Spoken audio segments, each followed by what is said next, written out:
دوستوں، مرنے کے بعد کیا ہوتا ہے اور قبر کی جو زندگی ہوتی ہے اس کو عالم برزخ کہتے ہیں۔ اس کے بارے میں حضور پاک صلی اللہ علیہ وسلم نے بہت سی باتیں بتائی ہیں، اور آپ کی باتوں سے لگتا ہے کہ مرنے والے کو دیکھنے سے ہمیں بھلے ہی مردہ سمجھتے ہیں، لیکن سچ تو یہ ہے کہ وہ زندہ ہوتا ہے۔ اور دوسری بات یہ کہ اس کی زندگی ہماری زندگی سے بالکل الگ ہوتی ہے۔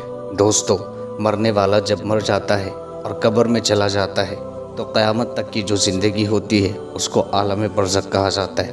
اور حضور پاک صلی اللہ علیہ وسلم کی حدیثوں سے یہ بھی معلوم ہوتا ہے کہ مومن بندے برزخ میں ایک دوسرے سے ملاقات بھی کرتے ہیں، اور اس دنیا سے جانے والے یہ بھی پوچھتے ہیں کہ فلاں کیسا ہے اور فلاں کا کیا حال ہے۔ حضرت سعید بن جبیر رضی اللہ عنہ، یہ ایک صحابی ہیں، فرماتے ہیں کہ جب مرنے والا مر جاتا ہے تو اس کی اولاد اس کا اس طرح سے سواگت کرتی ہے جیسے کہ وہ کسی باہر سے آنے والے کا سواگت کیا جاتا ہے۔ حضرت قیس بن ثابت رضی اللہ عنہ، یہ ایک صحابی ہیں، یہ فرماتے ہیں کہ اللہ کے رسول صلی اللہ علیہ وسلم نے فرمایا کہ جو آدمی ایمان والا نہیں ہوتا اسے مردے سے بات چیت کرنے کی اجازت نہیں دی جاتی۔ کسی نے عرض کیا، اے اللہ کے رسول، کیا مردے بات چیت بھی کرتے ہیں؟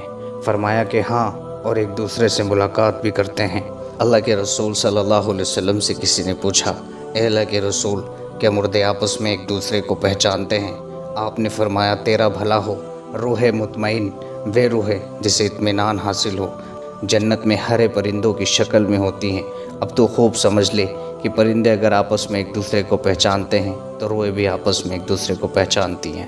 دوستو، جو لوگ بھلے کاموں میں اپنی زندگی گزارتے ہیں اور مرنے کے بعد کی زندگی کا یقین رکھتے ہیں، اس دنیا میں ان کا من نہیں لگتا اور موت کو یہاں کی زندگی کے مقابلے میں اچھا سمجھتے ہیں۔ اور جو لوگ یہاں کی زندگی کو برائیوں میں گزارتے ہیں وہ موت سے ڈرتے ہیں اور گھبراتے ہیں۔ سلیمان بن عبد الملک نے ابو حافظ رحمۃ اللہ علیہ سے پوچھا کہ یہ بتائیے کہ ہم موت سے کیوں گھبراتے ہیں؟ انہوں نے فرمایا کہ اس لیے گھبراتے ہیں کہ تم نے دنیا کو آباد اور آخرت کو برباد کیا ہے، اسی لیے آبادی سے ویرانے میں جانا پسند نہیں کرتے۔ سلیمان نے کہا کہ آپ نے بالکل سچ فرمایا۔ دوستو، جس آدمی کو قبر کی زندگی کا یقین ہو اور اپنے اچھے کاموں کے بدلے وہاں اچھے حال میں رہنے کی امید ہو، اور وہ یہ سمجھتا ہو کہ اس دنیا کے دوست ساتھی رشتہ دار کو چھوڑ کر چلا جاؤں گا تو برزخ میں رشتہ دار اور جان پہچان والے مل جائیں گے، تو پھر موت سے کیوں گھبرائیں اور اس زندگی کو برزخ کی زندگی پر کیوں بہتر سمجھے؟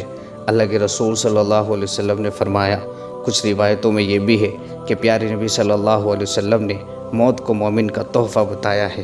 دوستو، کتابوں کے اندر بھی یہ بات لکھی ہے کہ ہمیشہ موت سے وہ گھبراتا ہے جس کے کام برے ہوتے ہیں، اور جو اپنی زندگی برائیوں میں گزارتا ہے موت سے اسے انسان کو ڈر لگتا ہے۔